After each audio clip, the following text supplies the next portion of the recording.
Hello, it's Melinda from Scrapbookingncraft. How you all going today? So today I am just voiceovering the sped up version of this Facebook Live that I did a month ago. So if you want the full version of this and the slowed down version, the video before that one, the video before this one in the list will be that. So working in an A4 journal, so two A4 pages side by side, or your bill sort of standard size paper. Working in a Montmartre journal. Now the paper in this is not ideal, so I stick a couple of pages together and I give it a coat of white gesso. So you just saw a few products that I grabbed to use. I tend to over grab products that I want to use and then not use them all because I really don't know what I'm going to use. So I wanted to use this lady, and this is one of our new shapes from December 2023. The lady with the roots for her feet. Getting tongue-tied today. So I sort of wanted to make a scene and place her sort of growing out of the earth. I don't know. Sometimes I make shapes and I have no idea how to use them myself. Sometimes I have great ideas. So I'm using some Tim Holtz Distress paint and also some Delusions paint or Dina Wakley paint. It's one of the two. I know the Tim Holtz one is Crackling Campfire because that was sort of the earthy colour I had. And then it could have been a bit of Sedona, or more than likely Sedona in the to add a bit more brown into the earth. So I sort of wanted it to be two-toned. I didn't want it to be flat, so it's sort of a bit lumpy, bumpy, earthy going there. So I wanted to have sort of the earth, and then I wanted to have the sky on my page. I'm all about scene pages lately for some reason. I tend to like them, and I tend to do them a whole lot instead of more abstract. Well, then again, lately I've done a couple of abstract pages, so you never know what I come up with. So adding, I believe Dina Wakley Sky Paint to the sky.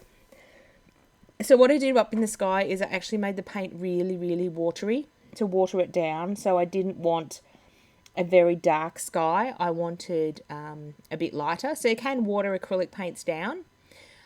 You do lose a bit of the intensity of the colour, but that was the look I was going for. And all through the video, you'll see me switching from my left hand to right hand. I'm having issues with my right elbow. And when it gets sore, I switch to my left hand for certain things. Certain things I can't do left-handed. Like cut with a pair of scissors. I can sort of write, not art journaling write, but I can scribble a note, but painting is certainly fine. So just adding the blue in the sky until I'm happy. I knew I wanted to use some napkin above on the sky. Love using some of Alexis's paper napkins that my daughter sells on my website in art journaling. We have got some fantastic designs, something to suit every occasion, and they're quite affordable. They start at 75 cents for a pack of 2 napkins, and the napkins go quite a long way. So just grabbing my little display book of stencils. Wanted to grab some stencils out to just add some interest to both areas, the sky and the earth. I have actually got a video on how I'm organising my stencils. That will be out soon, hopefully. Just got to organise the rest of the folders. I got like 3/4 of it done. So this is, I can't remember the name of the stencil. Once I load them on the website, the names are lost in my head. So what I will do is list all the products from my store that I use below, so you can easily search them on the website if you are after them. And my website is always linked below as well.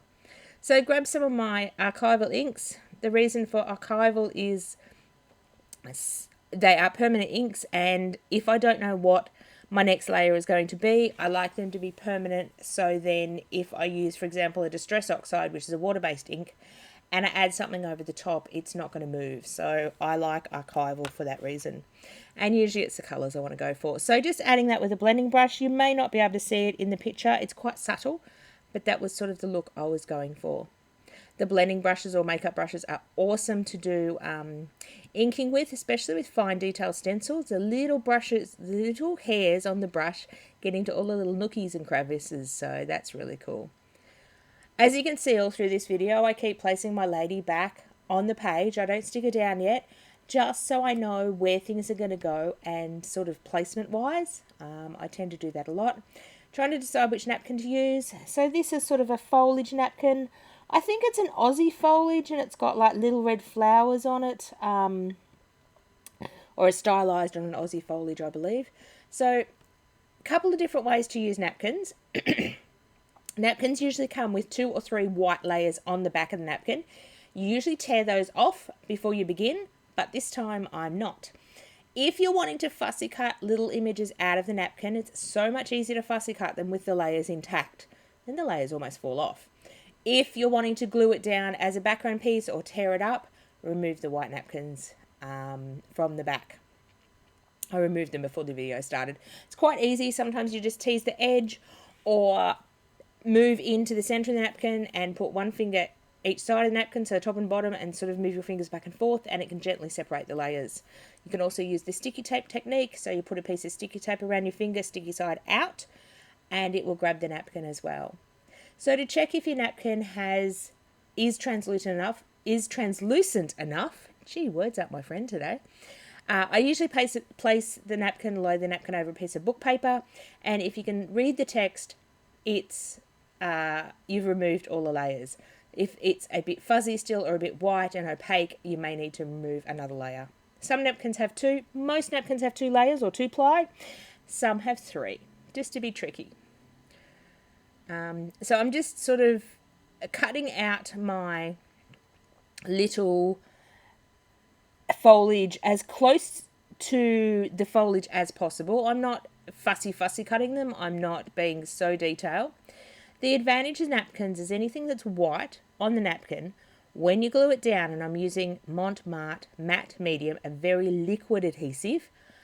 When you glue it down with a liquid adhesive, the white on the napkin almost disappears on your page. If you get right close to your page and stick your nose on your page, you can probably see a little bit of it, but from a distance you don't notice it. It just looks like the leaves have been stamped or rubbed on.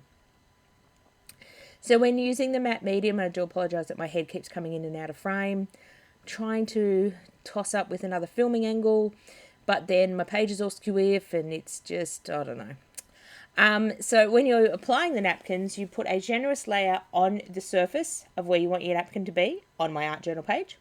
Then you lay your napkin down very gently and gently go over the top. So make sure your brush has a good amount of Montmartre Matte Medium, not the gel medium. Gel medium is a bit thick. Make sure your brush has a generous amount in it and gently go over the top. Now I tend to go from the middle to the outside. This will help alleviate any air bubbles. The napkins do add a bit of texture to your page, which is really cool.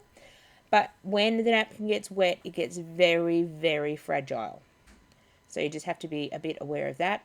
If you can master napkins, you can master rice paper, collage paper. It's called a lot of different things in the art journaling scrapbooking industry. Basically tissue papers, printed tissue papers as well. Any of those sort of thinner papers, you glue them down exactly in the same way.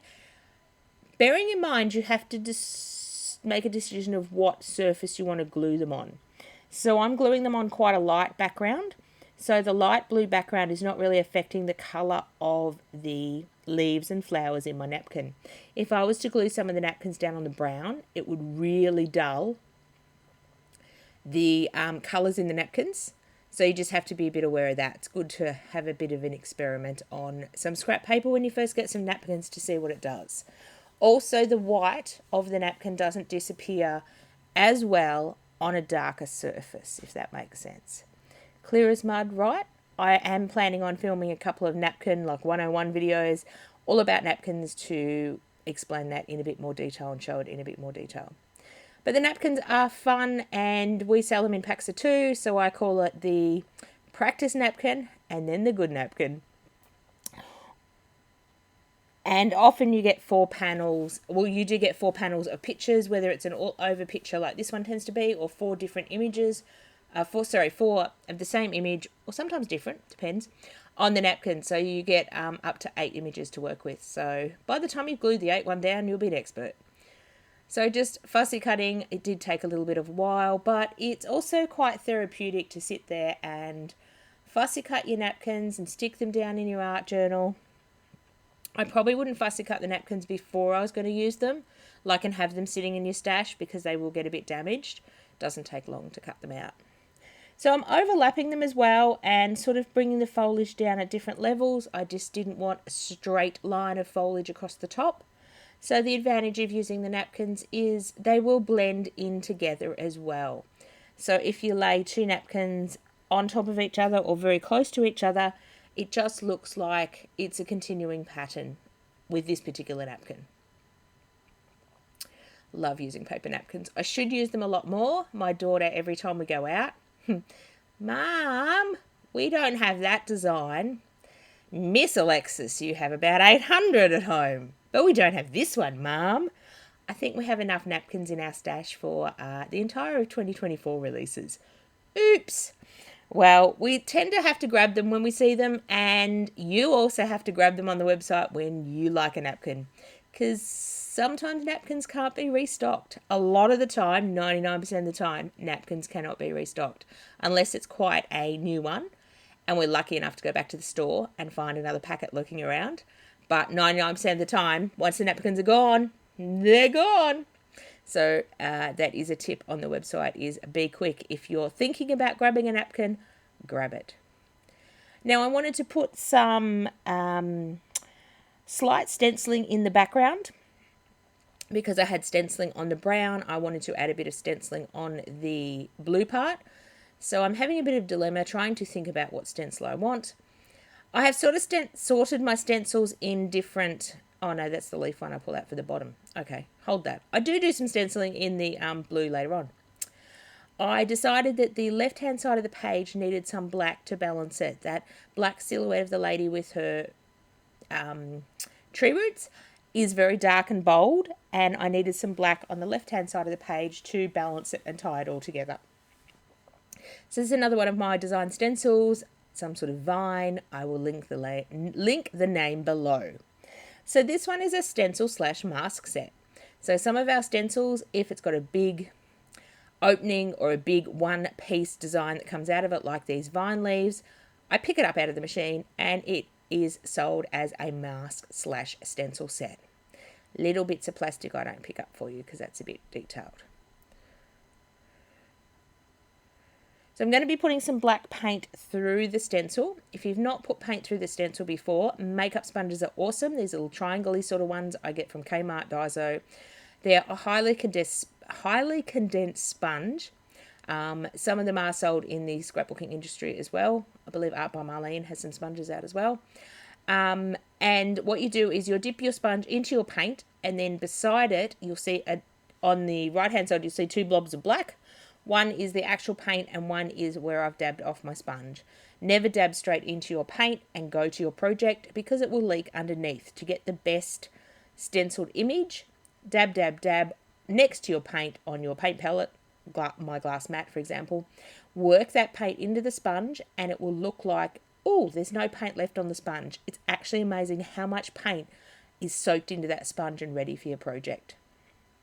So that's a tip. You can also use Tim Holtz blending foams, the little wooden sticks with the foams on it. Experiment around with what tools you like to use on your stencils. I've taught a lot of classes and some people prefer sponges, some people prefer the blending tools. It's just personal preference. So just giving my stencil a clean. Usually I don't clean my stencils, I'm quite naughty. But I wanted to use it with some ink because I wanted to use the same stencil to create some depth in my layout. So I've got blacks at the front, and I'm going to bring that blending tool back in and use the same stencil, but sometimes reverse it, sometimes have it the same way, and stencil some leaves into the sort of the middle ground so that it gives your page a bit of depth.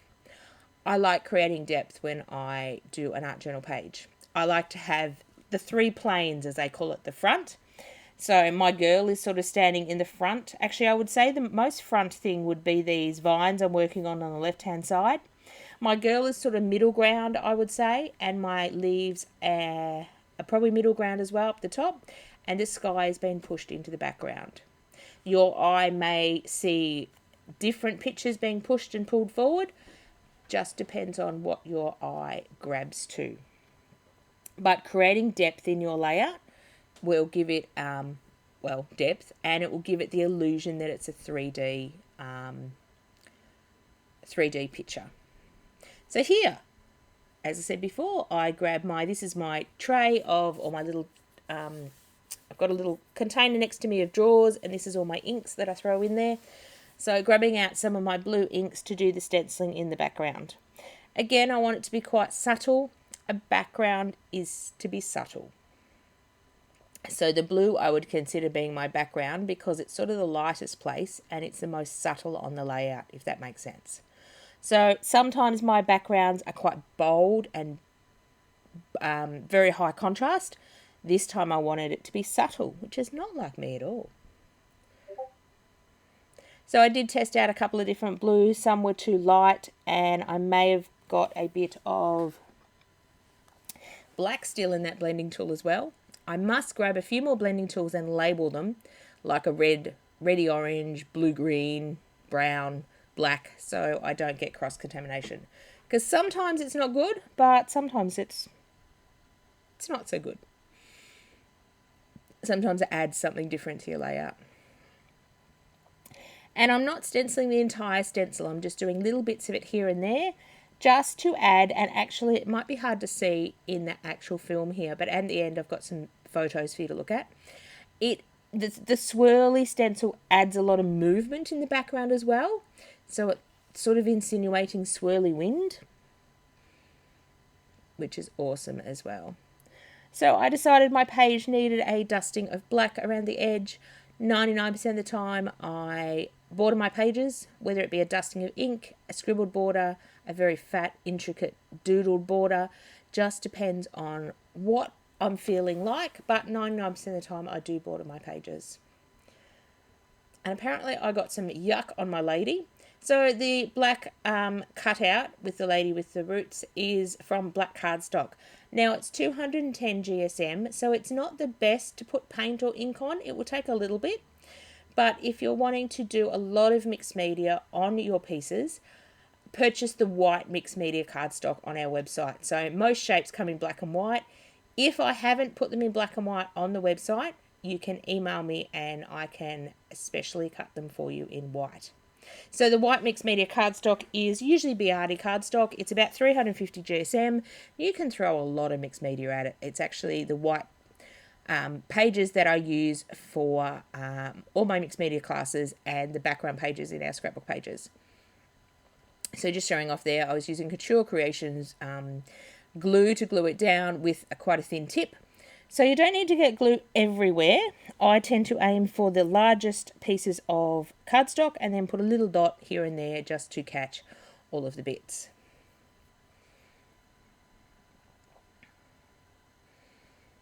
Trying to keep nice and clean and tidy so I don't go and put my arm in that black paint.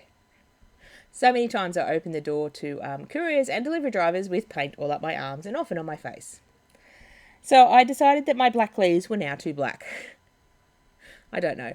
So if you find there's an area on your page that's too black, add some white. If you find you've got an area on your page that's too light, add some black. It could be black, it could be dark grey, it could be any darker colour. So I'm just outlining and quite squibbly words, really, in quite a loose fashion around the leaves. And I tend to come in about 1 millimetre inside the leaves, so you're not actually drawing on the quite edge of the leaf. So the reason I don't put the stencil back on the leaf is I would be drawing quite on the edge of the black. So I want to come in just 1 millimetre and freehand it, and that's fine to have it nice and loose and scribbly. So excuse my lovely grey hairs while I do the same thing around the girl. Again, she was lovely, but she was a little black, and it's amazing by just adding a few little white highlights, and I'm using a Sakura Jelly Roll pen from Officeworks here in Australia, just to add that fine detail, that white line. And it's amazing how that makes your project go from, oh, that's pretty good, to, oh, wow. So here I'm just ruffling through some little bunch of die cuts that sit on my desk or laser cuts. Often I get the oopsies in my box, so sometimes we have whoopsies when we're cutting these shapes and they all go in my box to play with. Or odd ones go in my box to play with, or just good ones that I want to play with. So I grabbed this little title out now. You're getting a sneak peek of one of our new designs. This was designed for a class in February, and it will be part of our new range in new release. It will be going up March, April 2024. if you want one in the meantime, you can email me. You can email me and I can send one out. It's just, it takes a long time to upload new product to the website. So usually I give myself about a month to 6 weeks after an event, after I've released them in person to our retreats, and then they will go up on the website. So I'm just explaining there that I keep all my white pens in a little white package and all my black pens in a little plastic pocket package that I got from Daiso here in Australia. Trying to be organised and not lose things this year. Been doing it for about 6 months and it seems to be working well. So when my white pens go back in the pocket, and they're all my open ones, they're the ones I use frequently, and I have a stash of ones that I haven't opened yet, just because I would never want to run out of a white pen or a black pen, paint pen, Secura pen, gel pen in the middle of a project. So I always keep a backup of extra ones. And the reason I like using the same one again and again and again is with paint pens and jelly roll pens. If you leave them too long inactive, if you don't craft for a while, they can dry out, or you lose them and then you go get another one and then you have two open. Yeah, so we're trying to alleviate that. So just put some white highlight lines again on that word so it wasn't too black, and stuck it on the page. So I think we are coming to the end of this video. Again, thank you very much for sticking around and watching. This was a live Facebook video. If you want to see the real-time version and follow this like a class, the video before this one in the list will be the full version, which I believe is about 2 hours. But I also like to do the sped up ones because people like to do that as well for some inspiration. Here are some photos at the end. Thank you very much for watching, and we'll catch you all again soon. Bye for now.